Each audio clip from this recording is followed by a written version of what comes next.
और नहीं हुई उनसे पूछो सर। अब इनकी नहीं हुई क्योंकि इन्हें परेशान हो। नमस्कार दोस्तों, स्टैचू ऑफ इक्वालिटी का ये लास्ट पार्ट है। वहाँ से लौटते हुए देखिए मेरे भाई की कार का टायर पंचर हो गया था, तो फिर उसने दो भाई ने अपने दम पर उसको ठीक किया। अच्छा हुआ कि वो रिंग रोड थी जहाँ पर बहुत सारी गाड़ियों का आना जाना था, तो खुद ही करता रहा। और वाकई में जो भी फोर व्हीलर चलाते हैं सभी को ये सब काम आना चाहिए। और 1 घंटा लग गया जिस वजह से हम लोगों को थोड़ी लेट हो गया, पर ये बहुत अच्छी बात थी कि वहाँ पर हलचल बहुत थी और बारिश शुरू नहीं हुई थी।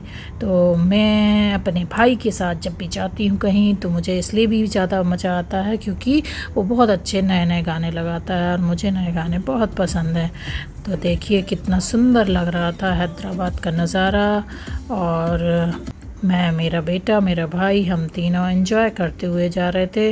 वो बिल्कुल भी गुस्सा नहीं हुआ। आज संडे था, उसकी छुट्टी थी, फिर बस कल से फिर उसका ऑफिस था। बारिश अच्छी खासी शुरू हो गई थी, रिमझिम फिर तेज़, फिर हम घर तक आते आते तो काफ़ी तेज़ हो गई थी। तो मुझे अपने भाई के पास आके अच्छा लगता है। और अगर हम लोग रास्ते में लड़ाई ना करें तो बहुत बड़ी बात है, क्योंकि वो मुझसे 2 साल छोटा है, पर बचपन से हम दोनों की बहुत लड़ाई होती है। तो हम दोनों का सफ़र बहुत अच्छा रहा क्योंकि हम दोनों की बिल्कुल भी लड़ाई नहीं हुई। और इस बार का हैदराबाद का ट्रिप भी बहुत अच्छा रहा क्योंकि इस बार एक भी बार मेरी उससे लड़ाई नहीं हुई। कभी कभी ऐसा लगा कि बहुत गुस्से में बुरा बोल रहा है तो मैं चुप हो जाती थी, क्योंकि हम दोनों ही बराबर से बोलते हैं ना, तो मम्मी भी फिर नाराज़ होती हैं कि दो में से एक चुप हो जाओ तो लड़ाई कम हो जाए। तो इस बार थोड़ा मैंने धैर्य रखा क्योंकि मेरा भाई गुस्से में बुरा भले बोलता है पर वो बहुत चाहता है मुझे, और हर किसी को, घर में हर किसी को बहुत चाहता है। मामा लोगों को, मौसी को, मामा के बच्चों को, मौसी के बच्चों को, मुझे, मेरे बेटे को, मेरे जीजा जी को, सॉरी मेरे पति को यानी अपने जीजा जी को। तो वो बहुत केयर करने वाला लड़का है।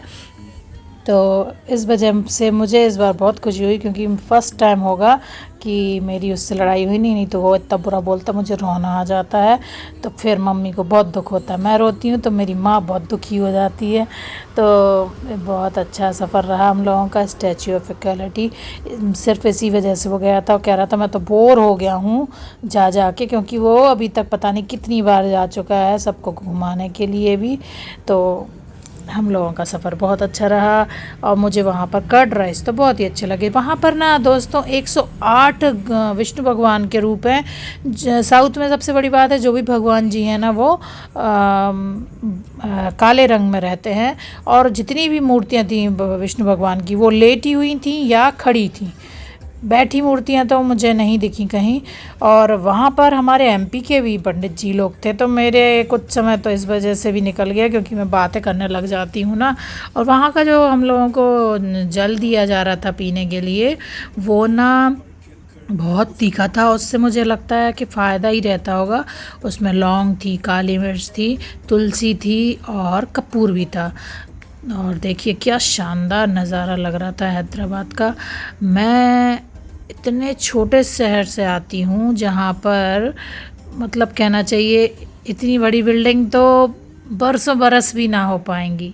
तो बहुत अच्छा सफ़र रहा। आप भी जब भी हैदराबाद आएँ तो मल्लिकार्जुन जो कि हमारे ज्योतिर्लिंग है वहाँ ज़रूर जाएं, और रामानुजाचार्य जी की मूर्ति ज़रूर देखने जाएं क्योंकि वह भारत में पहली बैठी हुई 216 फीट ऊंची मूर्ति है और विश्व में दूसरे नंबर पर बैठी हुई मूर्ति है। तो दर्शन ज़रूर करें क्योंकि वहाँ हमारे सनातन धर्म की बहुत अच्छे से बढ़िया तरीके से प्रचार हो रहा है। तिलक लगाया जाता है, अच्छा प्रसाद बांटा जाता है, सात्विक भोजन मिलता है। और वहाँ पर हमको बहुत अच्छे से तिलक लगाया जाता है। 108 भगवान विष्णु के पूरे मूर्तियाँ हैं, आपको तरह तरह के सुंदर सुंदर मंदिर हैं, बहुत अच्छे से वहाँ आरती होती है। और वाटर शो होता है जो, उसमें पूरी रामानुजाचार्य जी की जीवनी दिखाई जाती है, जो कि रात में जाकर देखने में बहुत ही आनंद आता है। तो आप कभी भी जाएं तो ऐसे जाएं कि शाम के टाइम जाएं, जिससे उजाला और अंधेरे का दोनों का लुत्फ़ उठा सकें। तो इस तरह से हमारी यात्रा बहुत ही मंगलमय रही।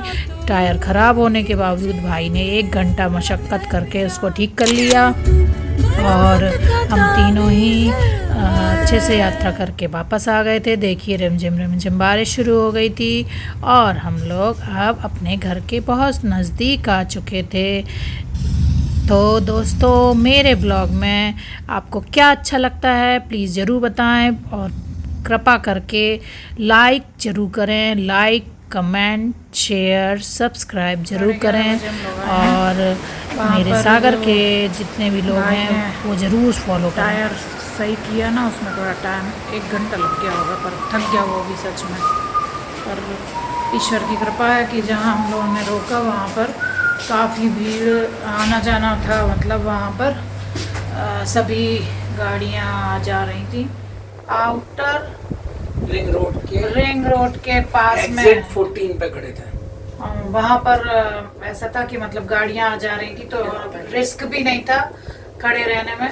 और भाई ने गाड़ी भी अपनी सही कर ली, टायर लगा लिए, जो कि हमारा मेरे ख्याल से जो भी गाड़ी 4 व्हीलर चलाते हैं सबको आना चाहिए, क्योंकि कभी भी कैसे भी परेशानी आ सकती है। तो यात्रा बहुत अच्छी हुई, लौटते में परेशानी हुई, पर एक समस्या बाकी सब वहाँ पर बारिश नहीं हुई और भीड़ भी नहीं थी। लौटते में अब इनकी नहीं हुई क्योंकि इन्हें परेशान हो रहे, इनकी तो अच्छी होती है। तो ये टीका, और देखिए बारिश शुरू हो गई, अच्छी आवाज़ आ रही है। सागर वालों प्लीज़ आप भी मुझे सब्सक्राइब, लाइक, शेयर, कमेंट ज़रूर करें, सपोर्ट करें।